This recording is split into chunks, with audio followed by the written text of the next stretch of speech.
समाचार न्यूज सुना होगा कि मोदी जी की सरकार ने एक लोगों को झलक दिखाया था कि SC ST का आरक्षण खत्म कर दिया जाए। आज महिलाओं की आरक्षण खत्म करने की बात चल रही है। बाबा साहब ने जब आरक्षण दिया था उस समय बाबा साहब ने बड़े सोच समझ के भविष्य की बातें लिखी थी कि उस समय को स्थिति जो था SC ST के लोगों को, OBC के लोगों को, विशेष करके हमारे देश की नारी शक्ति महिलाओं को हर समाज में उनको ताड़ना का, पड़तालना का शिकार बनाया जाता था, उनको पैर की जूती समझा जाता था। बाबा साहब ने वो आजादी दिलाने का काम किया, वो आरक्षण देने का काम किया। आज लोग ये कहते हैं कि आरक्षण गलत है। इस पूरे दुनिया के अंदर कोई ऐसा व्यक्ति नहीं है जो आरक्षण नहीं देता। बाबा साहब ने अपने परिवार के लोगों में से कुछ हिस्से में आरक्षण दिया, क्या गुनाह कर दिया? आज हमारे परिवार में अगर 4 बेटे हैं, 4 बच्चे हैं, एक बेटा सबसे ज्यादा कमजोर है तो उसकी माँ उसको भी 1 गिलास दूध फालतू पिलाती है, एक फल उसका बाप ला करके ज्यादा देता है। ये आरक्षण नहीं तो क्या है? बाबा साहब ने भी वही किया। हमारे देश का दलित समाज, हमारे देश का पिछड़ा समाज काफी पीछे था, काफी मजबूर था, काफी परेशान था और वो आज भी है। इसलिए उन्हें आरक्षण दिया, उनको अधिकार दिया, उनको जीने का अधिकार दिया। आज लोग विरोध करते हैं आरक्षण बंद कर दो। हमारे माताएं बहनों को, हमारे महिलाओं को हर तरह की दिक्कत, एक तरह से बहुत बड़ी गुलामी थी। जब महिला घर में आती थी तो उनके लिए सारा काम था कि घर में झाड़ू वो लगाएगी, बर्तन वो धोएगी, खाना वो बनाएगी, कपड़ा वो धोएगी, लोगों का, बुजुर्गों का गुलामी वो करेगी। इस तरह का जो है उनके साथ अन्याय था, उस अन्याय को बाबा साहब ने आरक्षण देकर के खत्म किया और आज महिलाओं को कंधे से कंधे मिला करके अधिकार दिया। और आज केंद्र में बैठी हुई सरकारें चाहती है कि उस आरक्षण को खत्म कर दिया जाए। ये नहीं होगा, क्योंकि अभी हमारे एंकर महोदय ने निर्देश दिया है कि कम शब्दों में ही बोला जाए, क्योंकि कल्चर के प्रोग्राम चलेगा और आप सबके बीच में बोलने का मौका मिलेगा और बहुत सारी बातें बोली जाएगी। लेकिन आप लोगों को जब यहाँ से आप लोग जाओ तो अपने गली मोहल्ले में, अपने क्षेत्र में जरूर इस बात का प्रचार करो कि आप लोग जागरूक बन जाओ। और नहीं तो कहीं ना कहीं हमें 15 अगस्त 1947 के पहले वाला दिन देखना पड़ेगा। तो इसके लिए आप लोगों को तैयार होना पड़ेगा, कसम खाना पड़ेगा, प्रतिज्ञा करना पड़ेगा, नहीं तो फिर से एक बार हमारा समाज गुलाम हो जाएगा। जय हिंद, जय भारत। धन्यवाद सर। मैं मंच पे बैठे श्री यादव जी और टीम से मैं गुजारिश करूंगा कि हमारे बीच में मेहमान बैठे हैं जो दर्शक दीर्घा में है, जस्टिस बी ईश्वरैया जी, और उनको ससम्मान मंच पे लाने की कृपा किया जाए। और उनके लिए जोरदार ताली दर्शक दीर्घा से पी ईश्वरैया जी के लिए। ये आंध्र प्रदेश में चीफ जस्टिस के रूप में काम किया है और हम सब के प्रोग्राम में हमेशा शिरकत रहता है। इनका मार्गदर्शन हम सभी का सर्वोपरि है। इतना ही नहीं, एक सामाजिक संस्था जो SRA के नाम से प्रचारित है और इनका भी बहुत बड़ा सहयोग ईश्वरैया साहब के लिए। दूसरे, आज एक बहुत ऐतिहासिक रामलीला मैदान के अंदर हम लोग का ऐतिहासिक दिन है, शुरुआती दिन है। कल तक कार्यक्रम चलेगा और इन तमाम मुद्दे पे एक से एक वक्ता का लिस्ट मेरे पास उपस्थित है, उपलब्ध है। हमारे जस्टिस के रूप में, न्यायाधीश के रूप में, न्यायमूर्ति के रूप में मंच पे सुबह से आसन ग्रहण किए हैं, उनका नाम है BN बाग साहब। जोरदार ताली आप लोग से गुजारिश करूंगा BN बाग साहब के लिए। हमारे बीच में दिल्ली ही नहीं, पूरे देश के कोने कोने में प्रचारित पैगाम संस्था है, जिसके चीफ या जिसके मैं कह सकता हूँ मुखिया यहाँ उपस्थित हैं, तेजेंद्र सिंह झल्ली साहब। उनके लिए भी संस्था के तरफ से कोटि कोटि नमन निबंधन। और आप तमाम बंधुओं से गुजारिश करूंगा कि हमारे न्यायाधीश महोदय के लिए, आगंतुक के लिए जो उपस्थिति इन्होंने दूर दूर से आकर के दिया है, उन सब के लिए जोरदार ताली बजते रहनी चाहिए, जिससे मनोबल बढ़ा रहेगा और हम लोग के बीच में उपस्थित होकर हम सभी भाई बहनों को मार्गदर्शन मिलते रहेगा।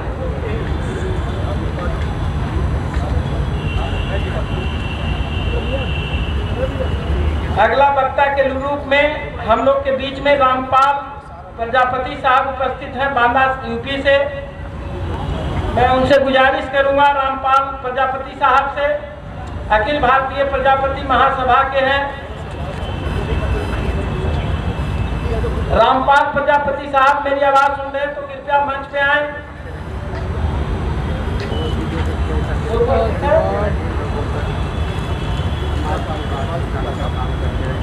ये भी उपस्थित नहीं है, शायद जलपान के लिए गए होंगे, क्योंकि 2 दिन का समय निकाल करके यहाँ पे उपस्थित हुए हैं।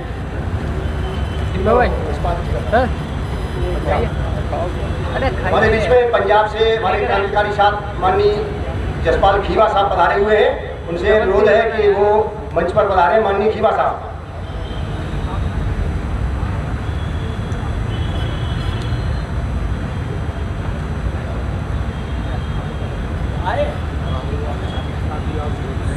अरे लल्लो, एक कैरेट लाके पानी की रख देना इधर यार।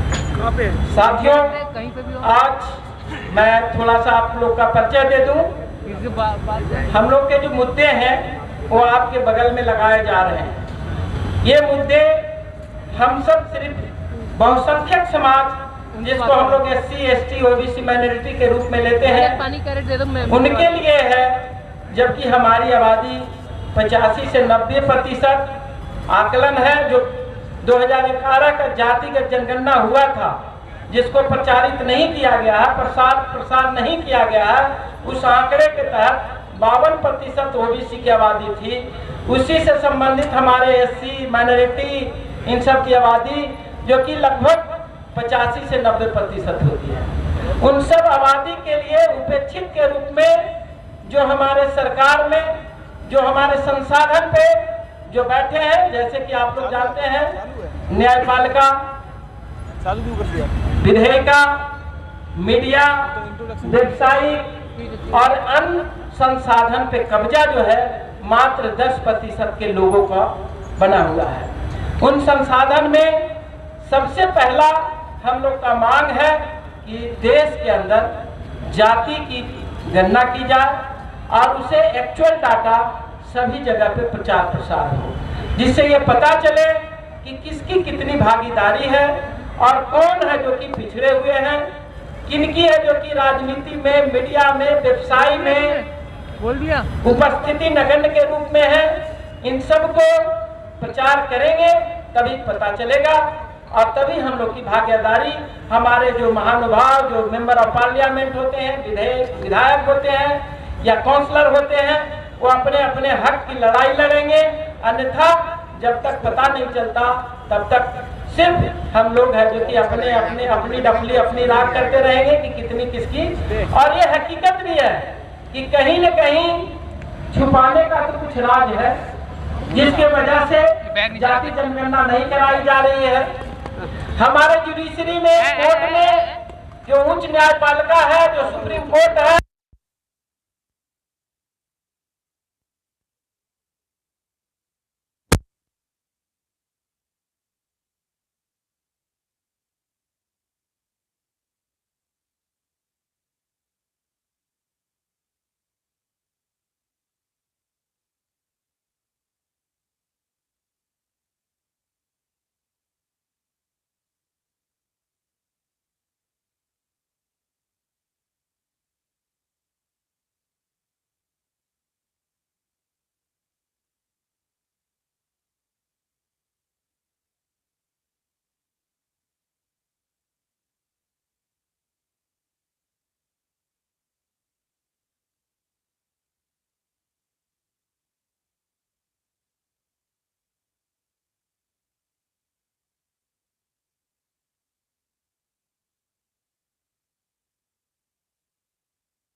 बड़े बड़े PSU है, कंपनी है, उन सब में हमारे बच्चे रोजगार के लिए जाते हैं लेकिन बहुत कम वेजेज में। उसके अंदर भी जो अच्छी मलाईदार पोस्ट होती है, जो आराम पूर्वक किया जा सकता है, वो अपने लोगों को ही देते हैं।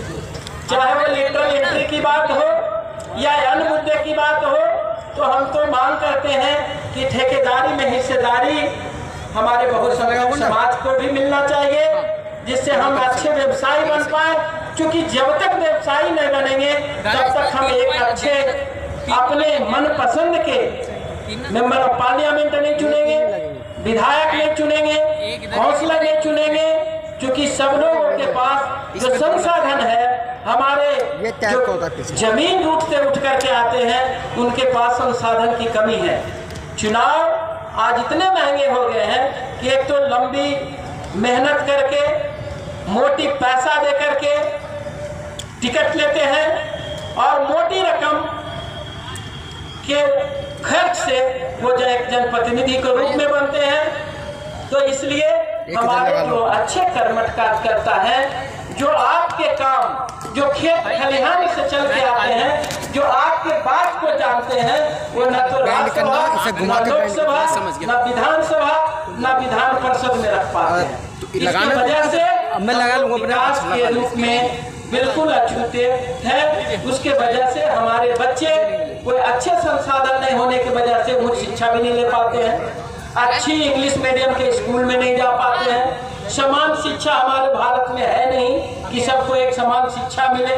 तो इन सब की वजह से लगभग 25 मुद्दे, जो अभी कुछ समय में हमारे मुद्दे की किताब बटेगी आपके पास, और उसको लेकर के आप लोग अपने अपने घरों में जाएंगे और पढ़ करके अपने बच्चे से भी पढ़वाएं। हमारे महापुरुष का भी फोटो लगा हुआ, और उन महापुरुष का क्या बलिदान रहा है और उनको क्यों छुपाया गया।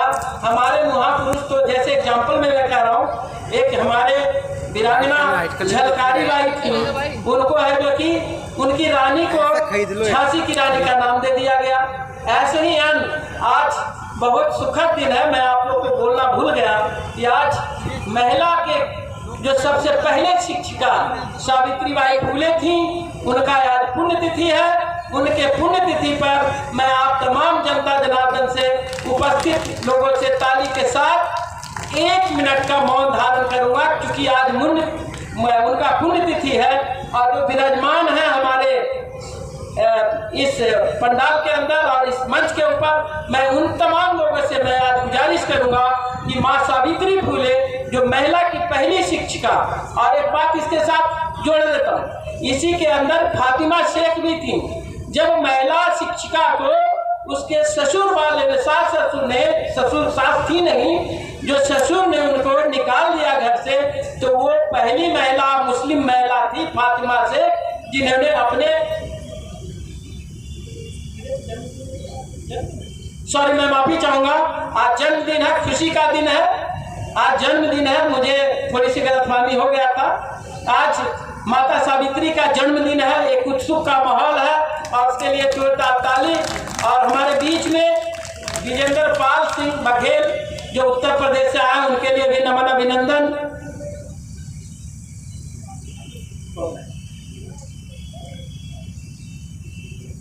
अच्छा, हम सब के बीच में अभी हमारे बीच में दिखने में आत्मानंद प्रकाश जी हैं, आत्मानंद प्रकाश जी, सुखबीर जी, गीता यादव जी बुराड़ी से हैं, उनको मैं नमन अभिनंदन धन्यवाद कहता हूं। और दिन रात मेहनत करके उन्होंने कई जगहों से बस भरने की प्रयास किया है, और कई सारे बसेस लेकर के आ चुके हैं और आने वाले हैं। तो उनके लिए आत्मानंद प्रकाश जी हमारे छोटे भाई कहीं अगर हैं, तो मैं गुजारिश करूंगा कि मंच में आए। सभा आपके लिए उत्सुक है जानने देखने के लिए। आत्मानंद प्रकाश जी नहीं है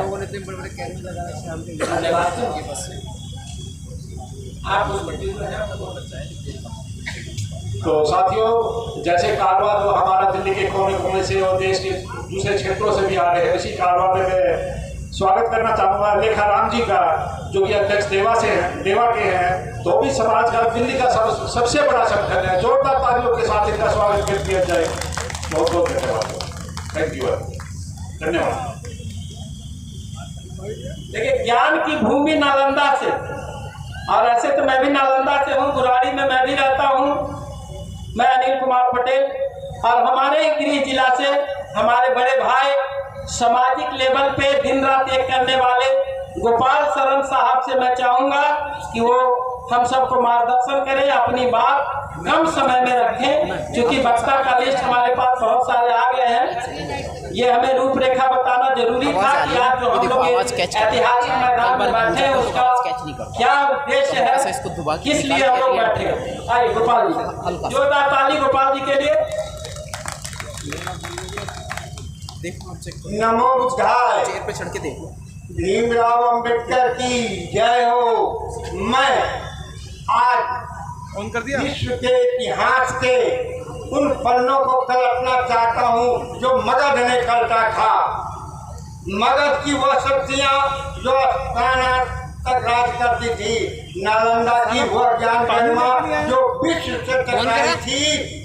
मैं आज रामलीला मैदान, जिस राम के नाम पर करोड़ों आदमी बौखला रहे हैं, वह पता नहीं है वह जाति से क्या है, वह कुर्मी थे, वह जाति बचाने से डरते हैं वर्ण व्यवस्था के नाम पर। इस देश में वर्ण व्यवस्था के नाम पर जितना दलितों को, पिछड़ों को और किसानों मजदूरों को दलित किया गया है, उसका जब आज़ादी मिलने के बाद उनको यह पता लगने लगा है कि उनकी ख्वाहिश को जो दबाया गया है, उन्हें दबाया गया है, वह क्या करेंगे। अभी इस माहौल में जितना पंडाल लगा है, दिल्ली के जगहों में घूम रहे होंगे, लेकिन अभी वो चेतना नहीं है कि रामलीला मैदान में जो अभी तो ठीक चल रहा है, कई संगठनों का सभी राष्ट्रों के लोग यहाँ जमा हो रहे हैं और होंगे।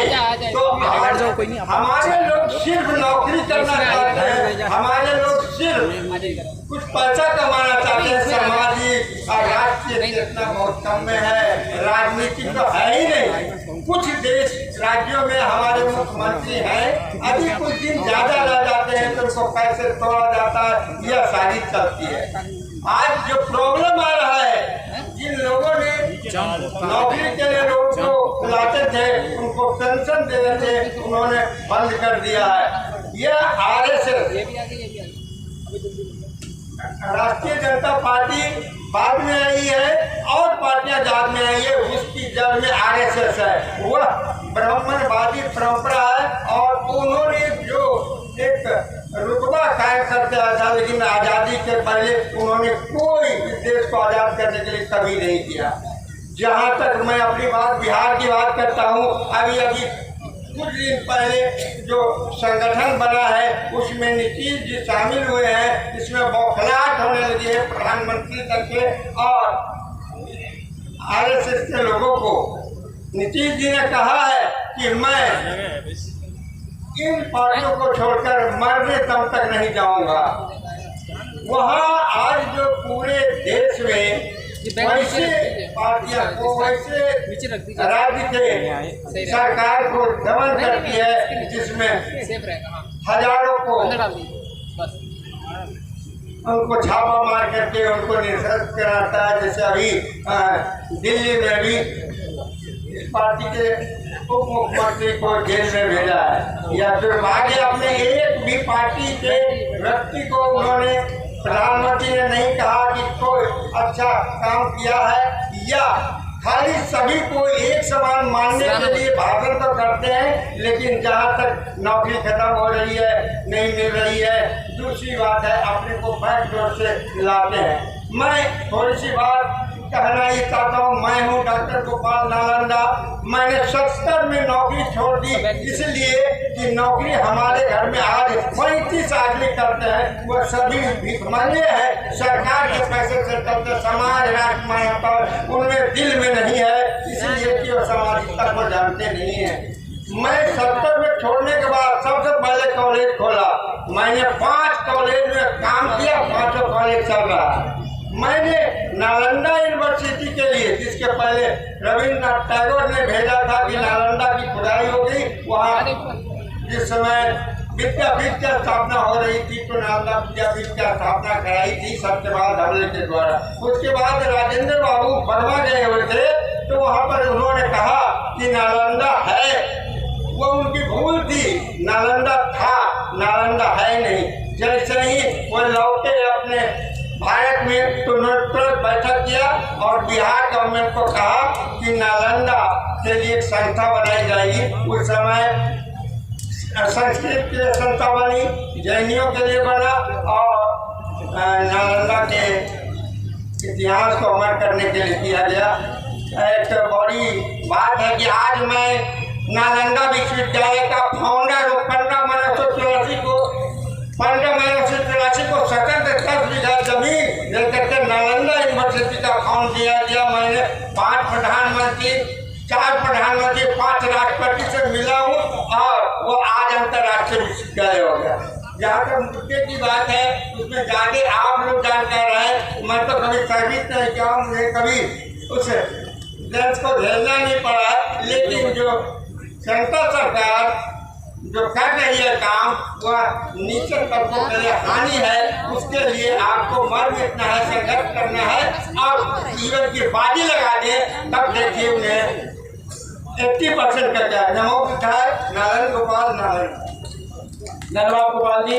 हम सब के बीच में all India backward classes federation registered है संस्था, जिसके कुलवंत सिंह मल्ली साहब प्रेसिडेंट हैं। Sir Gurnam Singh Saini senior vice president उपस्थित हैं। सर अमरजीत सिंह निजर सीनियर वाइस प्रेसिडेंट के रूप में उपस्थित हैं। सर बलजीत सिंह बल्ली वाइस प्रेसिडेंट के रूप में उपस्थित हैं। श्री प्रमोद कुमार जो कि जनरल सेक्रेटरी हैं। उन सबको हमारे संस्था के बहुसंख्यक समाज की तरफ से दिल की गहराई से अभिनंदन करता हूँ। और विधिवत हम लोग का जो हमारे माननीय अतिथिगण चीफ जस्टिस साहब उपस्थित हैं और अभी जस्ट कुछ समय में हम लोग दीप प्रज्वलित कर सभा का सुचारू रूप से आरंभ करेंगे। धन्यवाद। इसी बीच हमारे बीच में आदरणीय दामोदर प्रसाद जी जो कि रिटायर्ड जज पटना से आए हैं, हम इनका स्वागत करते हैं और सरकार तालियों के साथ स्वागत करते हैं। ये नीचे रख दो। और एडवोकेट प्रदीप जी भी हमारे जो कि डायमंड परिवार से हैं, वो आए हैं, हम उनका भी स्वागत करते हैं। भैया इनको दे दो। भैया दे दो, ठीक है। वो जवाहर सिंह मीना जी जो कि अध्यक्ष है मीना समाज से, हम इनका भी वेलकम करते हैं आज की सभा में। हमारे बीच में माननीय सीताराम शास्त्री जी जो कि साउथ दिल्ली से बस लेके आए हैं, वो बड़े ही जुझारू और कर्मठ कार्य करता है, हम उनका भी स्वागत करते हैं माननीय सीताराम जी। हमारे श्रीकांत पाल जी एडवोकेट क्रांतिकारी साथी जो प्रदेश अध्यक्ष ऑल इंडिया फेडरेशन से हैं, उनका भी हार्दिक अभिनंदन स्वागत। जहाँ भी हो मंच पर आए माननीय श्रीकांत पाल साहब। और हमारे जवाहर सिंह मीना साहब जो मीना समाज के अध्यक्ष हैं, उनका भी हार्दिक अभिनंदन स्वागत है। तो दोनों मंच पर आए माननीय मीना साहब। धन्यवाद। जैसा कि मैं आपको बताया पूर्व में, इसमें फंसा दो। हमारे जस्टिस बी ईश्वरैया साहब, बी एन बाग साहब, अन्य जस्टिस और अतिथिगण से गुजारिश है, तेजेंद्र सिंह झल्ली साहब, पैगाम संस्थापक बोला है ना, कोहली साहब, हमारे अखिल भारतीय यदुवंशी महासभा के अध्यक्ष जी, आप सभी तमाम अतिथि आए और दीप प्रज्वलित कर सभा को प्रारंभ करें। माननीय अतिथि को लाए। फुल फ्रेम कर दे। इधर आ तो खड़े हो ना। मैडम आप भी आइए। सर खड़े हो जी। अच्छा अरे यार ये गाना बजा। गाना को बंद कर दीजिए, गाना बंद कर दीजिए। ये ऑन से क्यों चला दिया, किसने चला दी? हाँ सॉन्ग बंद कर दीजिए। अरे कमाल हो गया। कोने से ढीला कर। ढीला कर।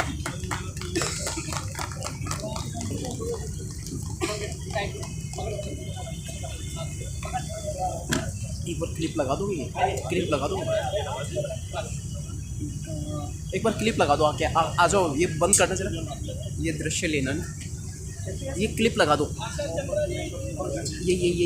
ये आशा चंद्रा जी, गीता जी आए ऊपर मंच पे, दीप प्रज्वलित में आप लोग भी आए। गीता जी मुरारी से, आशा चंद्रा जी पैगाम, हम साथीगण मलेशिया है।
दर्शक दीर्घा से ताली की कमी होती है, इसको पूरा करें।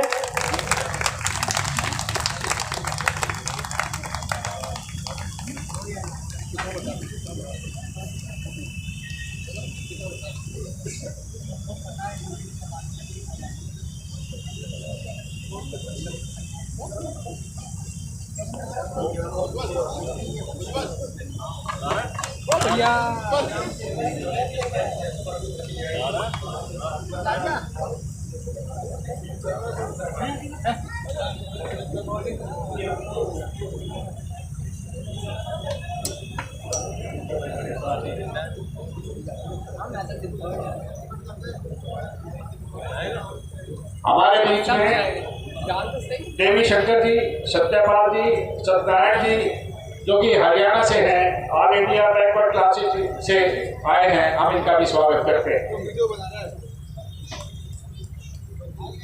बिहार कालका जी से श्री जगबीर सिंह जी और श्री यादराम जी एक बस भर के लेके आए हैं, हम इनका भी बहुत बहुत धन्यवाद और शुक्रिया अदा करते हैं।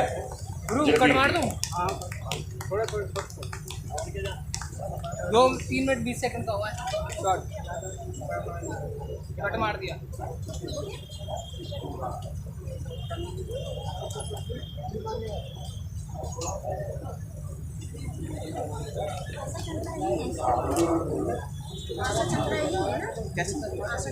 आएंगी सब आएंगी, तो वरिष्ठ है ना।